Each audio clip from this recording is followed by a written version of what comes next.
Merci à vous et je profite de l'occasion de souhaiter la bonne année à toutes et à tous. Espérons que cette année sera meilleure que celle qu'on vient Inch'Allah. de passer et que tout le peuple algérien sera en bonne santé, Inch'Allah. Inch'Allah, c'est ce que nous demandons. Alors, Monsieur Taïb Saboul, vous êtes guide accompagnateur agréé des musées et des sites historiques et archéologiques. Oui, voilà. J'insiste, non, mais pour dire vous insistez, alors vous insistez, Max. J'insiste parce qu'il y a énormément maintenant, c'est pas un effet de mode, on entend beaucoup de guides touristiques, mais il faut spécifier, il y a le guide accompagnateur, il y a le guide interprète, il y a le guide de site, il y a le guide de musée, et chacun a ses spécificités, et chacun a une formation, c'est-à-dire on ne devient pas guide comme vous présentez journaliste, c'est pas du jour au lendemain, il y a une formation, et il y a un agrément qui a été décerné par l'institution habilitée qui est le ministère du Tourisme et de l'artisanat. C'est pour un petit peu mettre de l'ordre dans le désordre qu'on est en train de constater ces dernières années avec... je blâme personne, je sais qu'il y a un vide et tout, que les gens se prétendent guides. Le guide, c'est une maîtrise d'histoire de l'art ou l'histoire des civilisations ou l'histoire ou de l'architecture. Après, il y a encore 3 années d'études pour faire tout ce qu'on appelle les techniques de visite, l'accueil, l'accompagnement, tout ce qui gravite autour d'une attraction touristique, parce qu'un produit touristique, c'est un produit composé.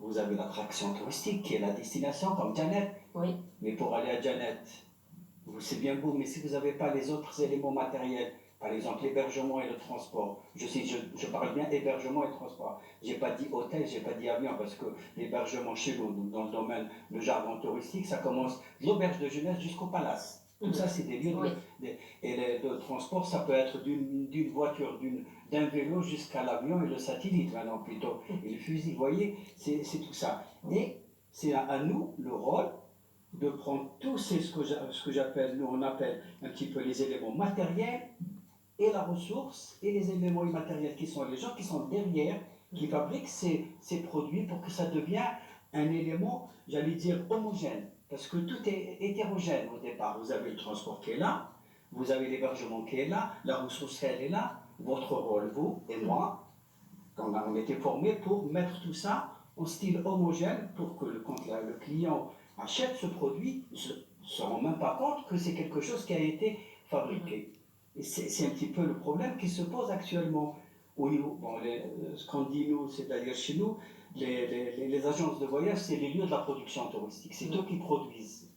Mais maintenant, il y a beaucoup qui achètent des produits faits sur mesure et tout ce qui s'ensuit. Mais si vous faites une étude, ou plutôt, vous êtes formé à travailler dans ce domaine, c'est que le produit touristique se fait à partir de la destination. Si vous voulez faire un Janet comme madame, il faut aller sur place. Alors justement, M. Saboul, dans ce sens, il est vrai qu'on le voit à travers les réseaux sociaux, il y a des clubs qui s'investissent comme ça, comme professionnels, effectivement il y a des guides qui s'autoproclament du jour au lendemain un guide touristique, mais finalement, le guide accompagnateur tel que vous êtes, c'est un métier qui consiste en quoi? Bon, déjà promouvoir le patrimoine, sauvegarder le patrimoine.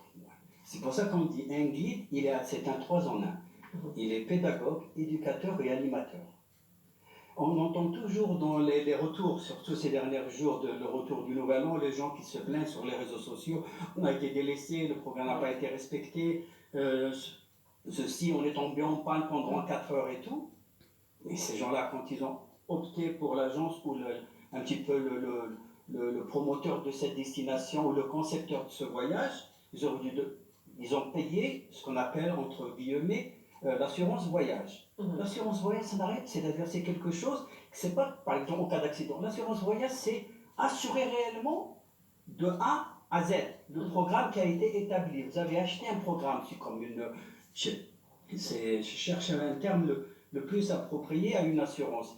Quand vous achetez un produit, vous achetez par rapport à la destination. Vous dites, ah oui, j'aime bien ça, on va être hébergé ici, on va transporter ceci, Mais une fois sur place, les gens se sentent un petit peu lésés. Lésés pourquoi? Parce que pendant tout le trajet, on connaît en général nos sorties, surtout moyen courrier, pour ne pas dire ça, pas un long trajet, un trajet moindre que par exemple un long trajet.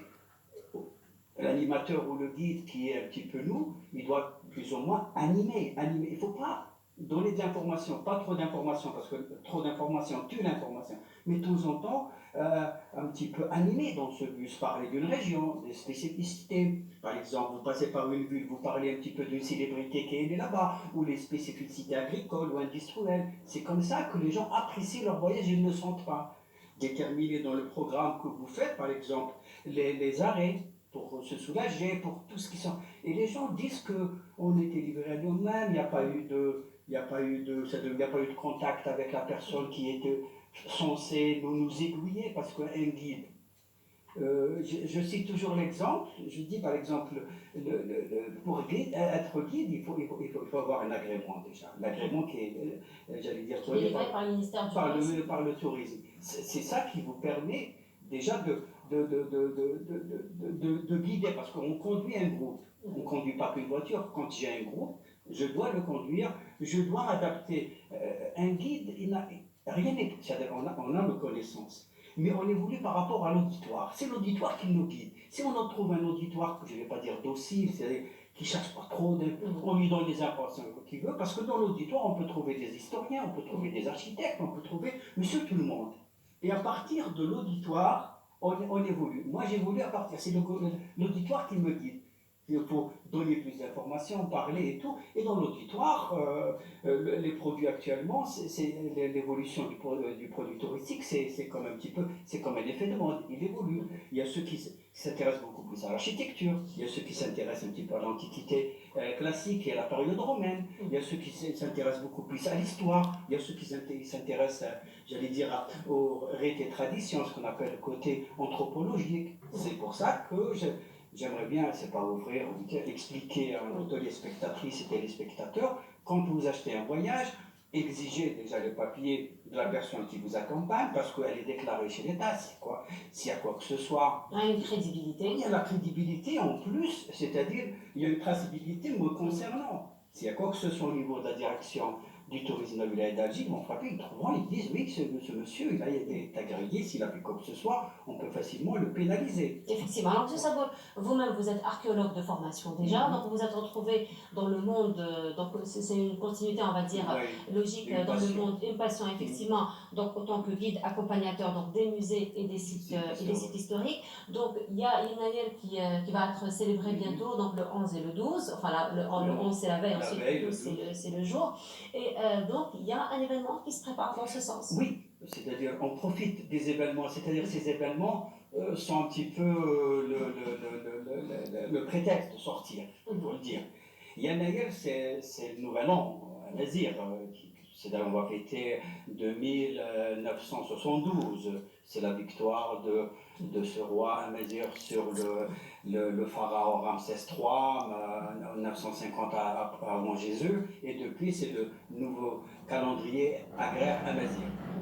Et on a choisi, l'année passée c'était Gardaya, avec ses rites et ses traditions. Le dîner se fait de quelle manière? Cette année c'est la Kabylie, parce qu'on est déjà parti avant l'année passée, on voulait renouveler, on a trouvé l'endroit magnifique, on a fait des prospections et tout, et on va retourner en Kabylie, la grande Kabylie.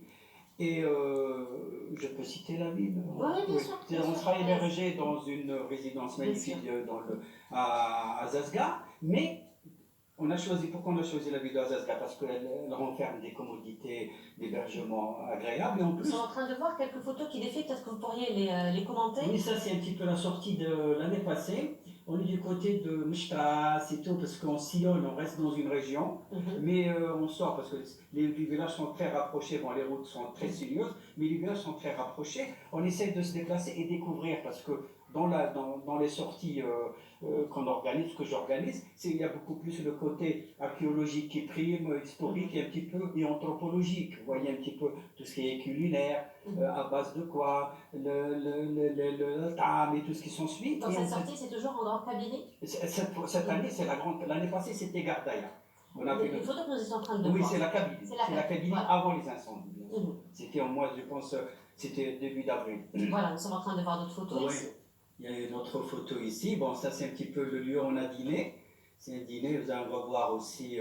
Ça c'est la vannerie faite fait main par l'artisan, parce qu'on essaie toujours de greffer. Vous voyez, ça c'est on fait la promotion. Ces artisans, ils n'attendent pas qu'on fait leur Oui, promotion, mais on aimerait bien un petit peu vulgariser et montrer leur savoir-faire pour dire aux gens, quand vous visitez une région, allez un petit peu rendre visite à ces artisans, ils en ont besoin, même si c'est des prix symboliques aussi, et encourager pour perpétuer. Et là, c'est le dîner à base de semoule, oui, ta'am, belgède, le rafal et tout, une succulente shorba, et c'était magnifique. C'est beaucoup plus le geste aussi, c'est pas oui. je sais pas, mais c'est agréable d'être. C'est la La convivialité, c'est de convivialité, découvrir pour ceux qui ne connaissent pas. ils connaissent pas. En plus, c'est un petit peu la Jama'a. C'est pas que c'est rare maintenant, c'est rare Mhm. qu'on dîne tous ensemble et tout, mais ce soir-là, il y a une certaine ambiance de fête. Oui, Il y a un rituel, des chants et tout ce qui s'ensuit. Et moi, je greffe le Yenayeb, en dehors qui est fête nationale et tout, dans son côté anthropologique.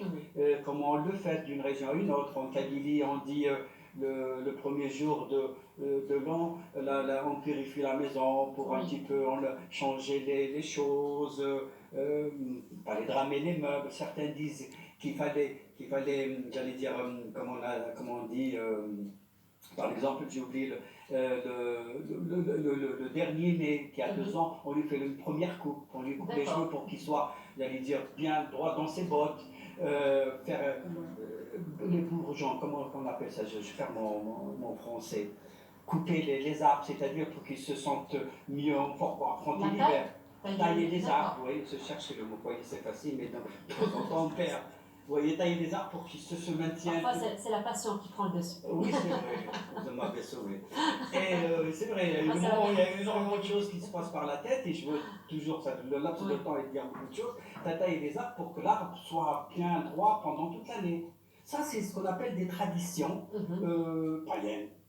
Parce que ça a toujours existé. Il y a d'autres aussi. Et d'une région à une autre, on trouve que l'explication diffère. C'est un petit peu ça.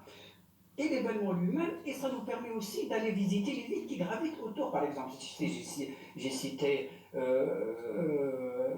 la ville d'Azazga et cette résidence qui est magnifique. Donc ça, ce sera le programme Le cette fois-ci. programme de cette fois-ci, il y a des sites qui sont pas loin. On visitera la forêt du côté d'Agrid, avec un ami qui est sur place, Saïd.